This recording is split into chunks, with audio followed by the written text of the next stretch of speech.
Welcome back to the deep dive. I want to start today by putting you in a headspace that I think we've all occupied at some point. And honestly, it's usually a pretty happy place. Oh, yeah. You've just finished a build, maybe it's a new gaming rig, or maybe you finally wiped that old laptop to give it a fresh start. You boot it up, and you've got that fresh, crisp Windows install. It's the new car smell of computing. Everything is perfect because, nothing is broken yet. Exactly. But then the reality sets in.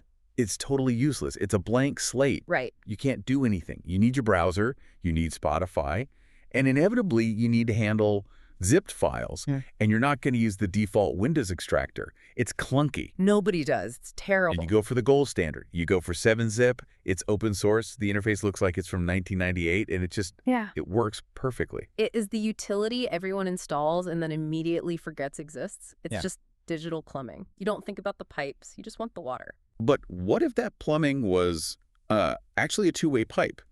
What if in the 30 seconds it took you to download that utility, that boring piece of software, you inadvertently signed your new computer up for a job? A job you didn't apply for, and one that doesn't pay you a dime but uses your resources to commit crimes for someone else. That is the situation we are unpacking today. Mm-hmm. We have a fascinating and, frankly, aggravating report from BleepingComputer.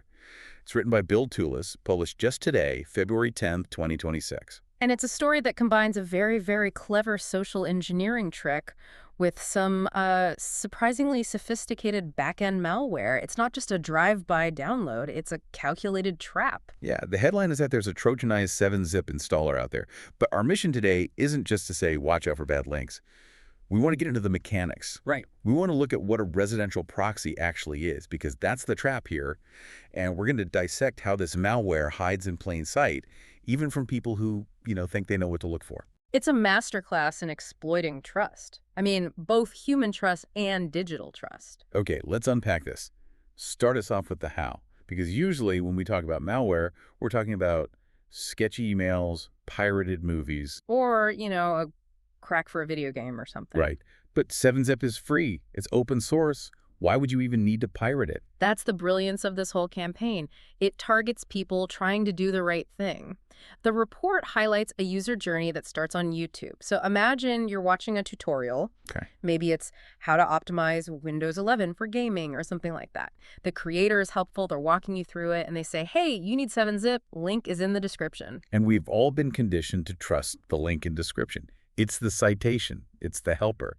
It saves us from Googling it ourselves. Exactly. It exploits that desire for convenience. You click the link, and it takes you to a website that at first glance and even second glance looks completely identical to the real one. Same layout, same font. Same outdated 90s aesthetic. That's a crucial detail.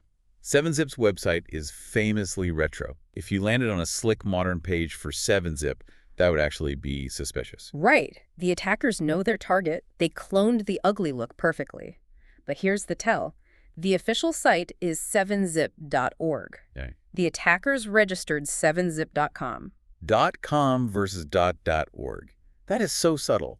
In almost any other context, .com is the premium official version. My brain sees 7zip.com and it registers as legitimate. I wouldn't even blink. That's the cognitive gap they're exploiting. Most open source projects are on .org, but our muscle memory just types .com. So on the fake site, I download the installer. Now, usually this is where Windows Defender or Smart Screen jumps in. Right, the blue box of death. Yeah, the one that says, whoa, unknown publisher. Exactly. But in this case, nothing. Silence. The installer runs smoothly, and that's because it's digitally signed. Okay, hold on. Let's pause here, because that's important. Digital signatures are supposed to be the proof of identity for software. How does a malware installer have a valid signature? Well, valid is a tricky word here. The certificate was issued to a company called Jazeel Network Technology Company Limited. However, by the time of the report, that certificate had actually been revoked. So it was canceled, the authorities realized it was bad and killed it. Yes, but, and this is a big but, security revocation isn't instant. Your computer doesn't check some global, real-time list of banned certificates every single millisecond. There's a lag. A window of opportunity where the certificate is dead, but my computer doesn't know it's dead yet. Precisely. Or, depending on your settings, it might just see the signature, see it was valid recently, and let it slide. It provides just enough of a veneer of legitimacy to get past the gatekeepers. It's like showing an ID card that expired yesterday to a bouncer who's busy. He glances, sees the hologram, and waves you in. So I run the installer, I click next, next, finish. What happens? 7-zip install. The real 7-zip. The real fully functional 7-zip file archiver. You can open files, you can compress folders, everything works exactly as advertised. No crash, no weird pop-up. That is the most dangerous kind of compromise. The one that works. It lulls you into a false sense of security because the outcome matched your expectation. You wanted a tool, you got the tool. Precisely. But while you're celebrating, the installer has silently dropped 3 files into a very specific directory. See Windows syswow64 hero. syswow64. That folder always confuses people. It sounds like something a meme creator made up. Syswow. But it's for running 32-bit apps on 64-bit Windows, right? Correct. It's a critical system folder, and it is absolutely packed with thousands of files. It's just clutter, and that makes it the perfect place to hide. You'd never notice 3 extra files. And inside that folder, they create a directory called Hero. I assume they don't see themselves as the villains here. What's inside? The report identifies 3 files, uhero.exe, hero.exe, and hero.dll. The trinity of trouble. Let's break down the roles. ehero.exe is the manager. Its job is to make sure the malware stays running. It installs updates, it restarts the main process if you kill it. Hero.dll is just a support library. But hero.exe, that's the payload, that is the residential proxy. Okay, let's dig into this term, residential proxy. We hear proxy, and we usually think of a VPN or something. But in the cybercrime economy, a residential proxy is a really high-value commodity. Why is my IP address better than some server they can just rent? It all comes down to reputation. See, if 1,000 requests suddenly hit a website, say, Ticketmaster from a data center in Russia, security systems block that immediately. Because normal people don't live in data centers. Exactly. Data center traffic looks robotic. But your IP address, the one Verizon gave you, that's a residential IP. It has a high trust score. Websites assume traffic from your house is a real person. So by installing this malware, I'm essentially letting someone else wear my digital face. You're letting them route their traffic through your connection. The outside world, to Amazon, to Google, to a bank. The request looks like it's coming from you. And what's the market for this? Who is buying my IP address? The market is huge. Think about sneaker bots. People trying to buy limited edition Nikes. Right. If a scalper tries to buy 50 pairs from one IP, Nike blocks them. But if they route every purchase through a different residential proxy, one from your house, one from mine, they look like 50 different customers. So I'm helping a scalper. Or you're helping with ad fraud, or credential stuffing trying stolen passwords on Netflix. Yeah. If you do that from one IP, you get banned. If you rotate through a botnet of residential proxies, you never get blocked. It's like Airbnb, but I didn't list my spare room, I don't get the rent, and the guest is using the room to build bombs. And you're paying the electricity bill for it. Plus, if the police trace that activity back, they knock on your door. Your IP address is the one left at the crime scene. That's terrifying. So hero.exe is running. How does it manage all this network activity without my firewall freaking out? It doesn't ask for permission. The report says it uses the nedge command, which is a standard Windows tool, to just rewrite your firewall rules. It uses the system against itself. Yep. It explicitly adds rules allowing hero.exe to accept inbound connections and make outbound ones. It opens the gates wide, specifically on ports 1000 and 1002. Those are weird ports. Right. By using non-standard ports, they keep their traffic separate from your normal browsing. But before they even start, they do something. Well, something I find particularly invasive. They profile you. Profile me how? Like my browsing history. Your hardware. They use Windows Management Instrumentation WMI to query your system specs. They check your CPU, your RAM, your disk space, and crucially, your network speed. Why do they care how much RAM I have? Because they're selling a service. They want to know the quality of the product. A powerful PC on a fiber connection is a premium node. It can handle more traffic. They're literally grading your computer to see how much they can charge for it on the black market. That is disturbingly capitalist of them. It's a business. And they send all this data back to a domain called iplogger.org. Not exactly subtle. No.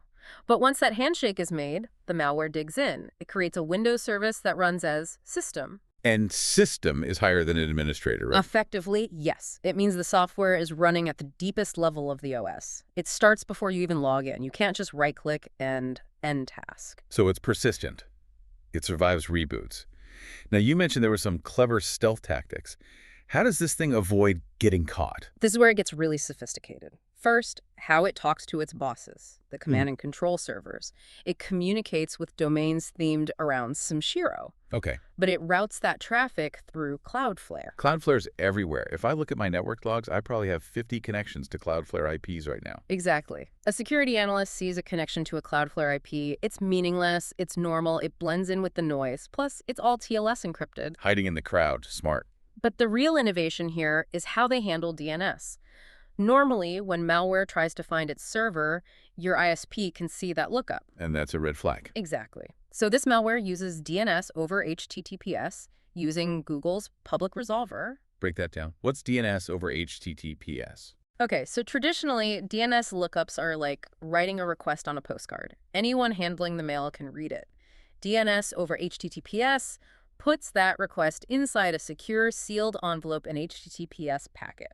So to the network, it just looks like regular web traffic. Yes, and specifically because they use Google's resolver, it just looks like your computer's talking to Google, which is, again, totally normal behavior. It blinds the security cameras. That is incredibly sneaky. Yeah. It's using the protocols designed to protect our privacy to protect the malware's privacy. Correct. And it gets even more paranoid. The malware has anti-analysis features. Before it runs, it checks its environment. It asks, am I inside VMware? Am I in VirtualBox? Is there a debugger attached? Because that's what security researchers use. They run malware in virtual sandboxes to study it. Exactly. If the malware detects a virtual environment, it just plays dead. It refuses to reveal its true nature unless it's sure it's on a real victim's machine. It effectively pleads the fifth. That explains why this might go undetected for so long. It's why this campaign has been so effective. And here's the kicker. It's not just 7-zip. Yeah, the report mentioned this was a larger ecosystem.